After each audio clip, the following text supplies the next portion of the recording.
England, June 4, 1944. The men of the armies marched toward the southern port. Equipment rolled down the road. Men and machines took their places in the waiting ship.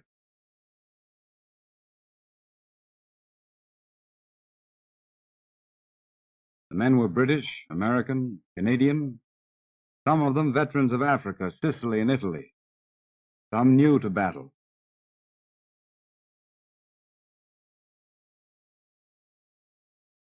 They lay in the harbors of the south coast a day longer than planned.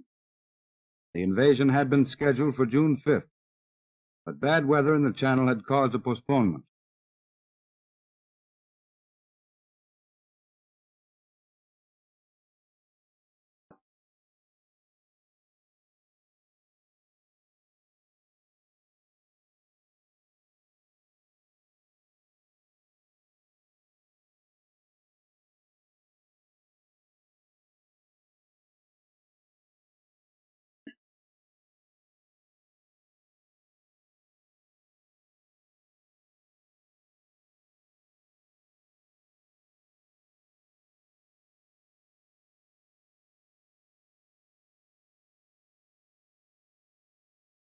From the air, the German coastal defenses were hit by every type of Allied aircraft.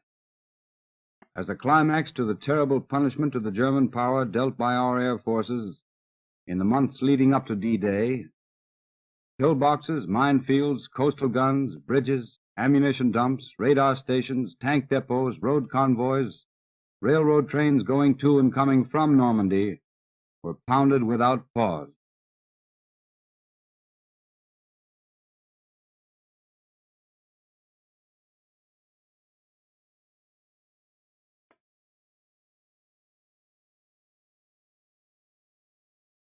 The weather was still bad on the 6th, the sea promising to be choppy and dangerous.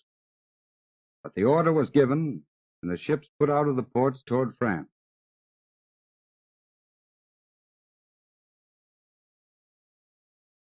On board, the men were quiet, tense, grimly elated.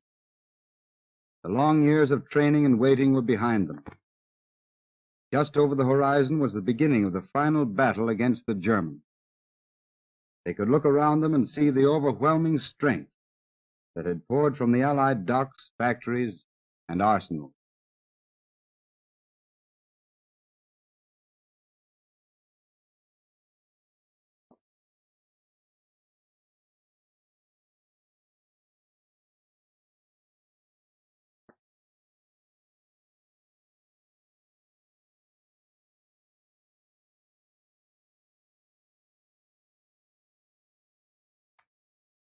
General Eisenhower's order of the day was distributed to every man on board the invading armada.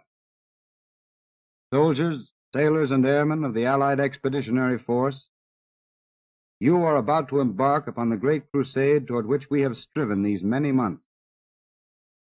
In company with our brave allies and brothers in arms on other fronts, you will bring about the destruction of the German war machine, the elimination of Nazi tyranny over the oppressed peoples of Europe, and security for ourselves in a free world. Your task will not be an easy one. Your enemy is well trained, well equipped, and battle hardened.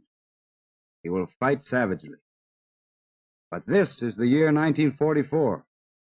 Much has happened since the Nazi triumphs of 1940 and 41. The United Nations have inflicted upon the Germans great defeats in open battle, man to man. Our air offensive has seriously reduced their strength in the air and their capacity to wage war on the ground. I have full confidence in your courage, devotion to duty, and skill in battle. We will accept nothing less than full victory. A screen of naval vessels, from battleships to PT boats, guarded the convoy across the Channel. Back in Britain, paratroopers marched out to their planes and embarked for the trip to Normandy.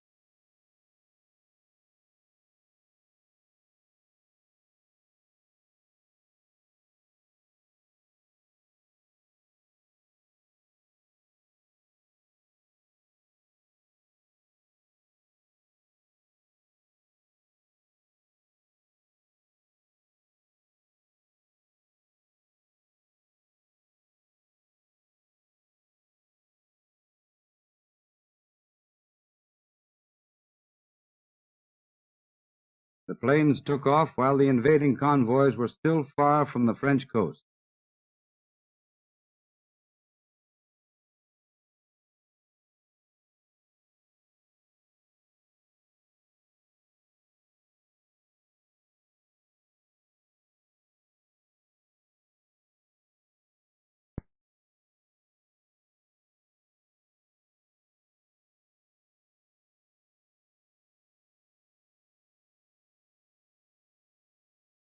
As the ships moved toward the opposite shore, the men on them could see a procession of aircraft preceding them in the early light.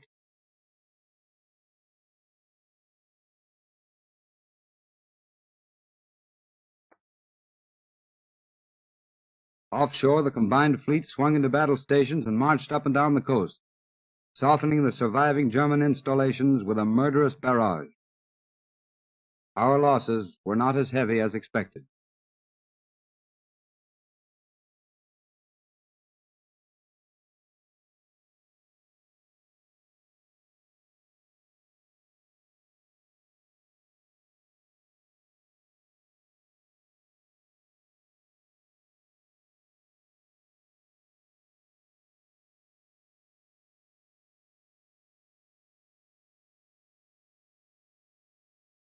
While this was going on, other airborne troops in gliders and towplanes prepared to take off from Britain.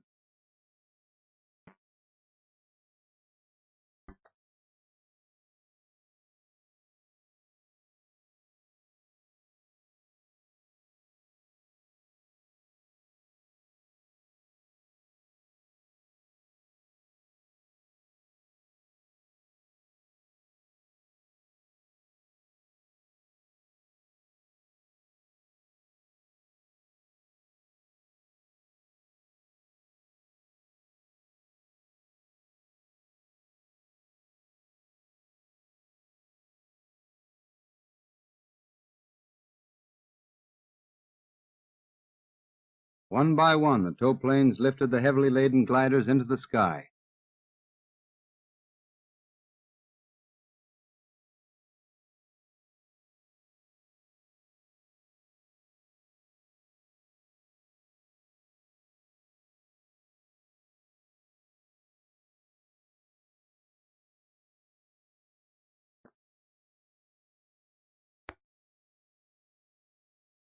Now the shock troops of the invasion swung down the nets to the landing craft.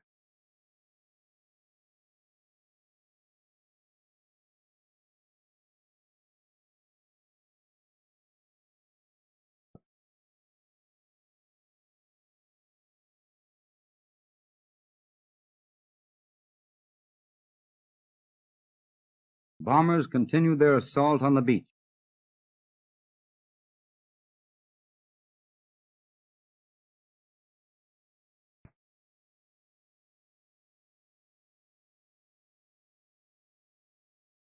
In a duel with a shore battery, at point-blank range of a mile, U.S. destroyer Corey was sunk. A moment later, the battery that had hit it was itself put out of action by a salvo from the destroyer Fitch.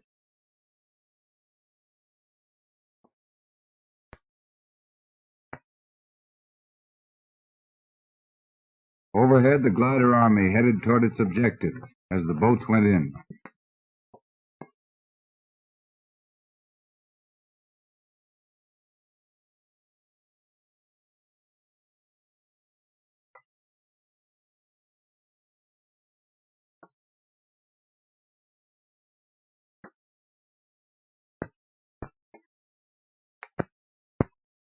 From the air, ships could be seen stretching for miles in the choppy water along the coast.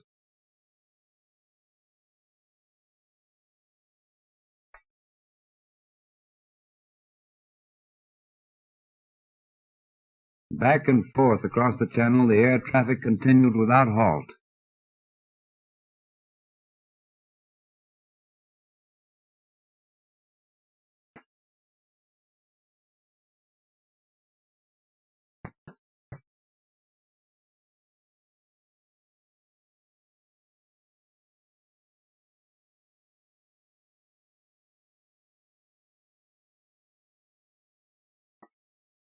Rocket ships added their weight to the destruction of the beach defenses.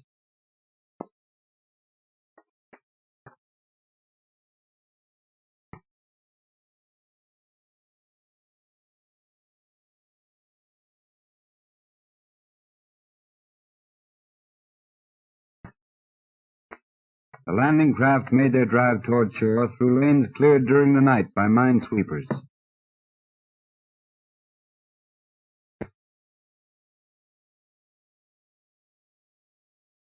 Until the last possible moment, our planes hit at the enemy on the shoreline.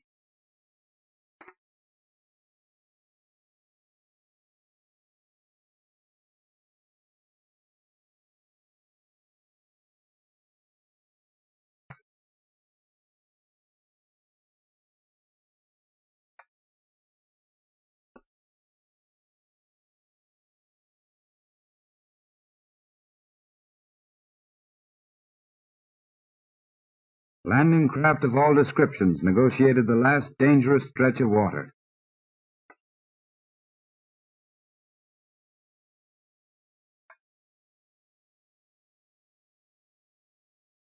The air forces did not neglect targets inland. Everything that could hinder our advance was subject to attack from the sky.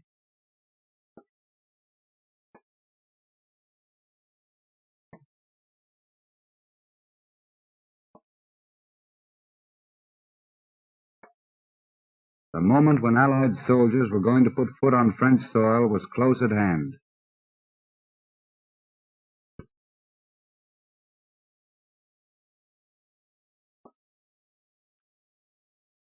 To make the foot soldiers' job easier, our planes struck at roads and transport, leading up toward the threatened coast.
From the ships, field artillery pieces joined battle while waiting to disembark.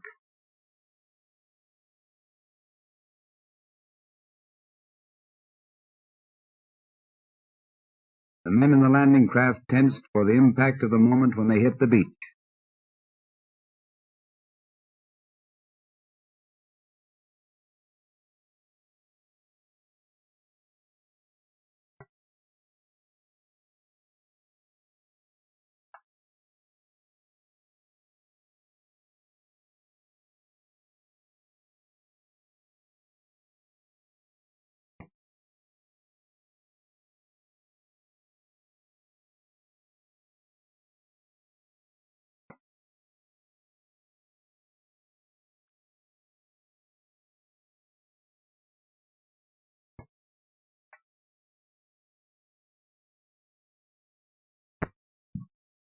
Inland, our fighters made sure that the Luftwaffe stayed on the ground.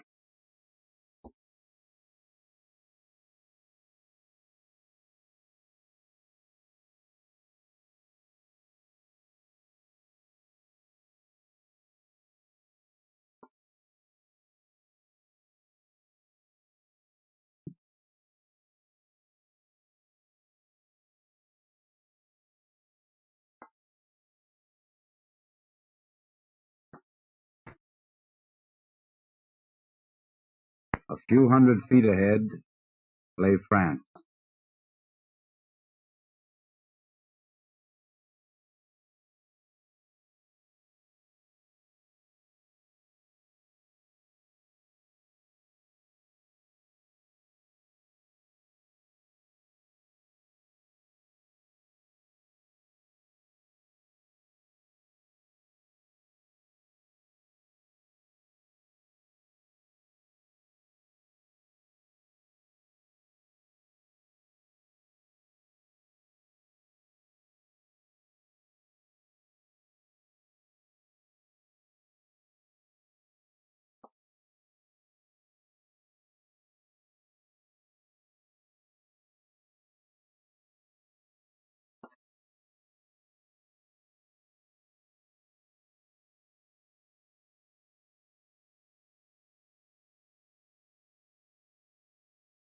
Sea-going tanks were brought up quickly to meet German armor.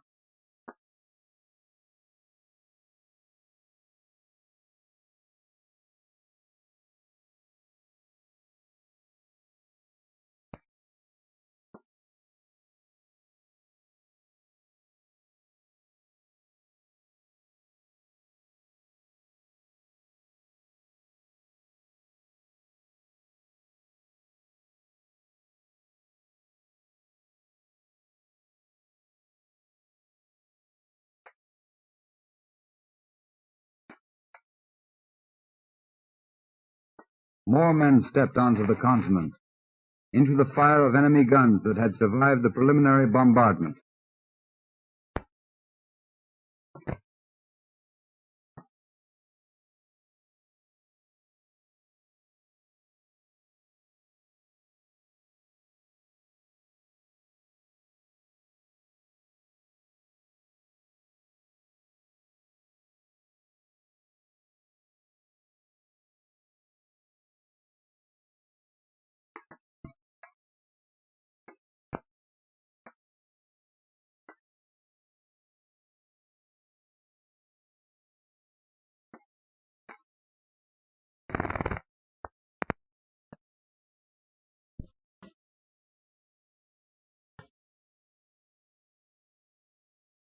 Two of the architects of the operation kept a watchful eye on proceedings.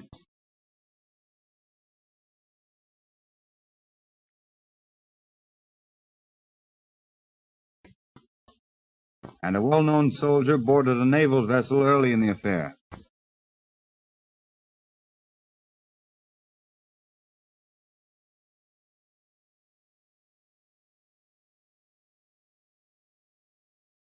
The Luftwaffe was not entirely absent.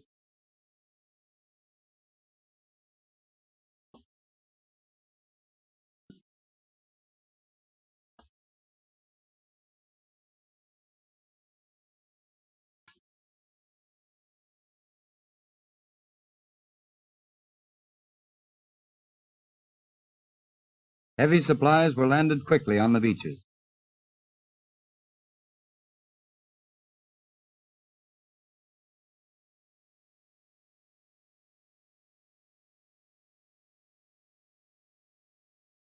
And men kept pouring in.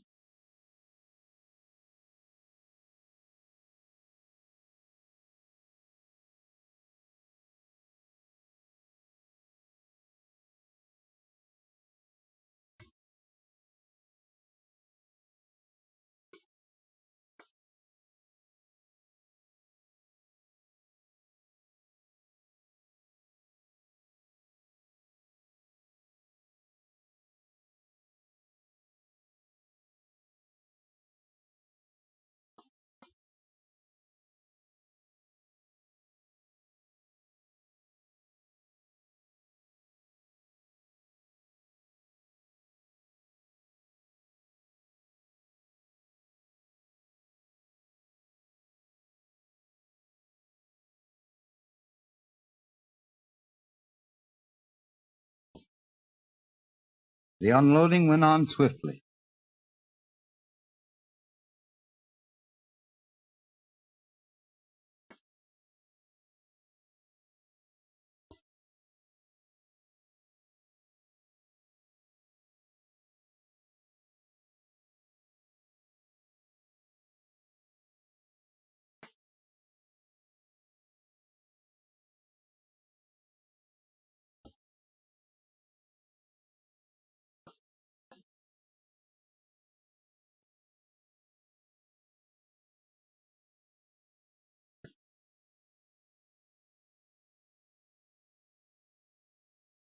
The air forces, flying low, continued to find targets on the roads and railway lines.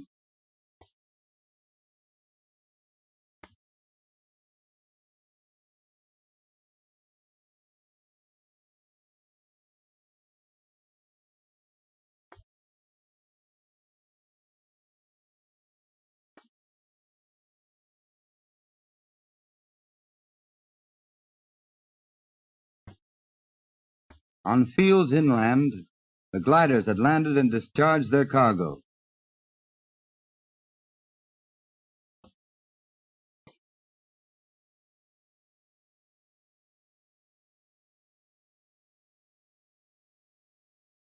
More and more men were put ashore, more material.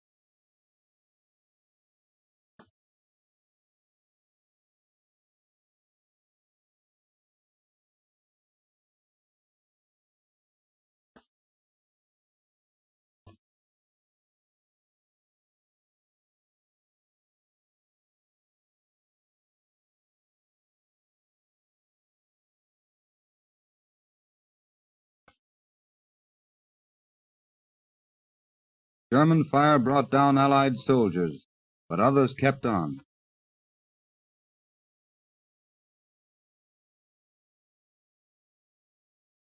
Craft sank in the rough sea, and many rescues were effected.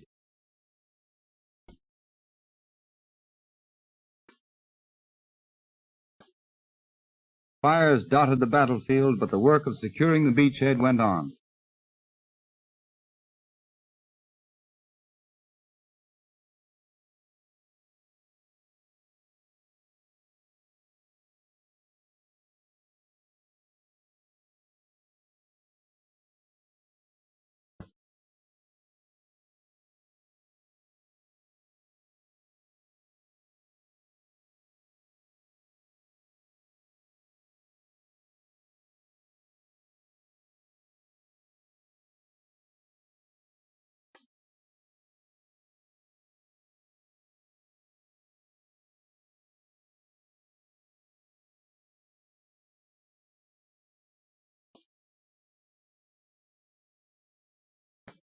In from the coast, the infantry pushed ahead, forcing the enemy back.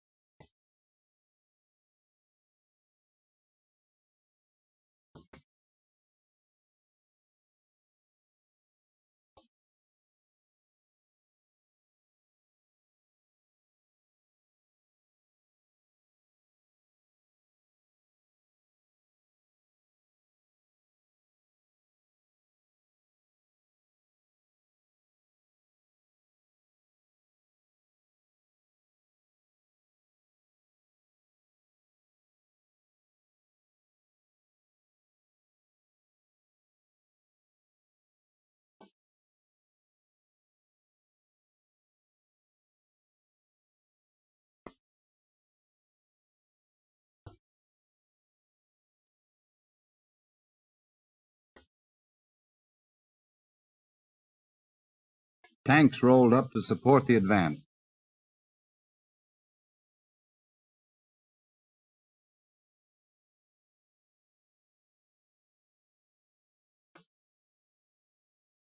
Civilians came out from their shelters to greet the liberating army.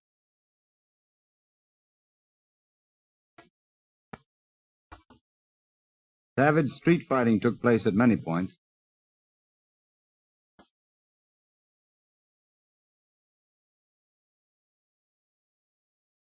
This was part of the West Wall,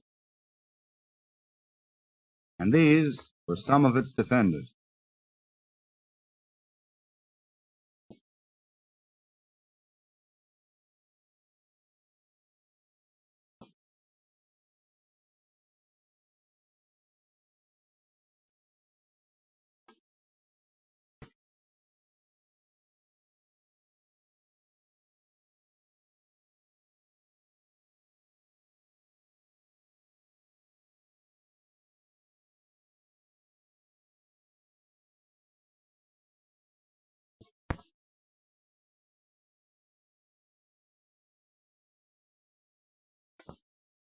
The troops worked their way in, collecting prisoners on the roadside. The war was over for these Germans, and things obviously had begun well for this soldier.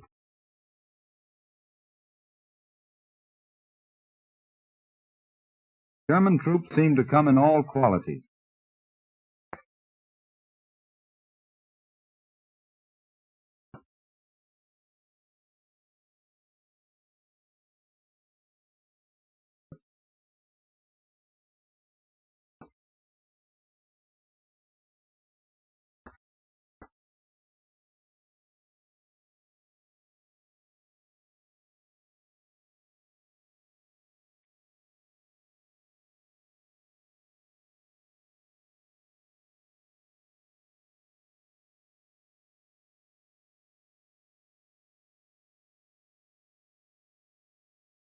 They were herded back to the beach to await transport to Britain.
Our own wounded were collected early and treated and prepared for transfer to hospitals in Britain.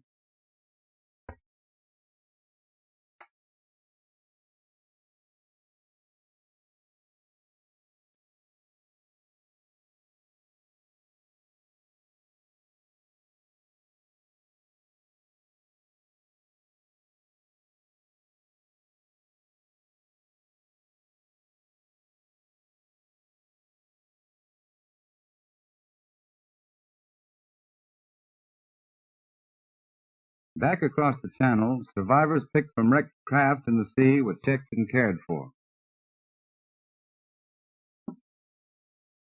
The first dead to return were a symbol of the price we had paid to enter Europe. German officers seemed downcast and sullen.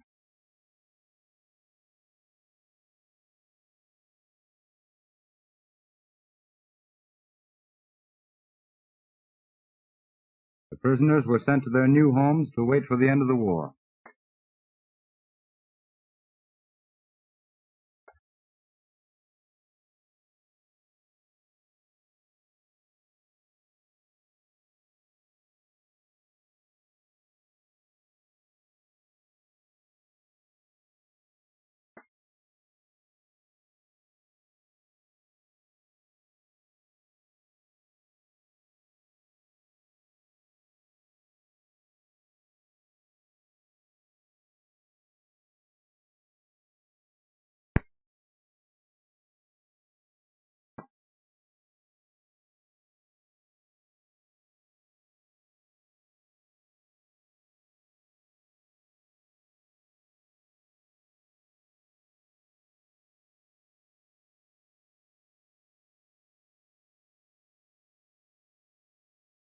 On the French side of the channel, the work of consolidating the beach went on.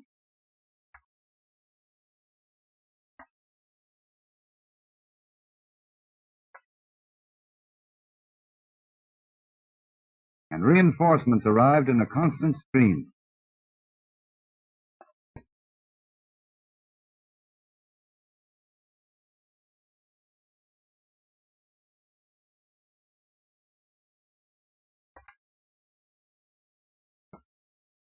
Engineers worked on clearing the beaches.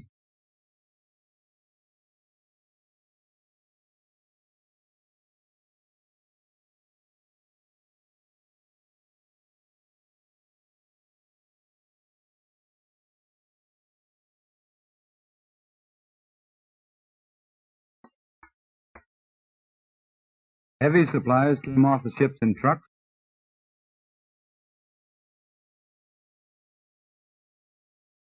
And tanks in ever-increasing numbers came ashore and started work.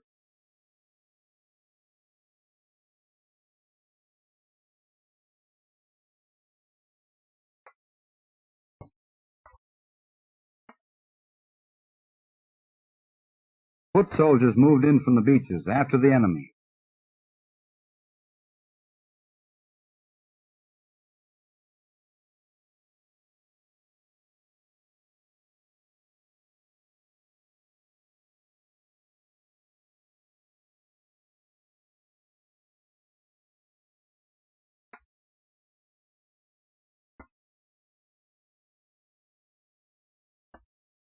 Towards Berlin.